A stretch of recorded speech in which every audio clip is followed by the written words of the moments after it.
Many of our customers would like to know more about the people on their coins, so we hope that this series of short presentations will help. This is the story of Claudius, who everyone thought was a joke, but who proved to be an effective ruler. He ruled from 41 to 54 AD. Distantly related to Julius Caesar, Claudius suffered from some form of disability from infancy. His symptoms included a limp, slight deafness and a stammer. Because of this, his family kept him out of public life, and he was generally regarded as a simpleton.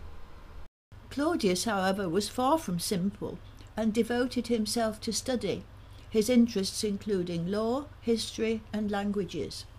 Claudius was taken more seriously by his emperor Caligula, who became emperor in 37 AD. He appointed Claudius to be a consul, but despite this, Claudius was treated harshly by Caligula, and by the end of Caligula's reign, Claudius was showing symptoms of severe stress. When the increasingly insane Caligula was murdered by the Praetorian Guard, their leaders presented Claudius as the new emperor, no doubt thinking they'd be able to dominate him and increase their own power. After he became emperor, Claudius was lenient to his enemies. To gain acceptance by the Senate, he didn't immediately take all the titles that his predecessors had enjoyed, preferring to earn them by his actions. In particular, he didn't at first take the title Imperator, or Commander-in-Chief. However, to stress his ancestry, he did adopt the name Caesar and take the title Augustus, which means revered one.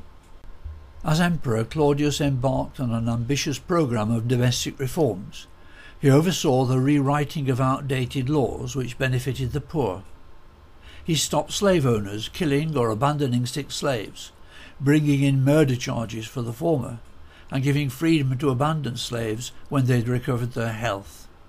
He also began an ambitious programme of public works, building 2 new aqueducts for Rome and planning the draining of a shallow lake to create farming land. His most ambitious and successful project was the creation of a sheltered harbour near the mouth of the river Tiber at Ostia. This harbour provided shelter for over 100 ships and guaranteed the supply of wheat for Rome's bread in all weathers, putting an end to the risk of famine and civil disorder which might follow. Claudius created 6 new provinces of the Roman Empire, from states and kingdoms that had already come under Roman control. These included Judea and Mauritania. His most ambitious adventure, however, was to attempt the conquest of Britain. Britain offered a sanctuary to rebels from Gaul and also had valuable deposits of tin.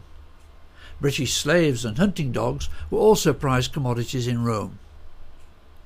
An invasion of Britain had been planned by Caligula, but he lost his nerve when he got to Boulogne, and he sent his army home again. In 43 AD, Claudius sent Aulus Plautius to invade Britain with 4 legions, one of which was commanded by the future Emperor Vespasian. One of the specialist supporting units was a regiment of swimmers from the Rhineland, who enabled the Romans to force their way across the River Medway. This broke the back of the native resistance in the area. Aulus Plautius then advanced to Colchester and paused to wait for reinforcements, which Claudius himself brought, including a squadron of fighting elephants, to receive the surrender of the British king. Claudius didn't stay in Britain, but left his generals to get on with the conquest. He returned slowly to Rome, where he was given a triumph, parading booty and captives, including the British leader Caractacus. The Senate offered him the title Britannicus, but he accepted it on behalf of his infant son, who had previously been known as Germanicus. Claudius was not lucky in his family life. He was betrothed twice and married 4 times. His second bride-to-be died on the morning of their wedding, and all his 4 wives cheated on him. After his 3rd wife was executed for multiple unfaithfulness, he asked his guards to kill him if he ever married again.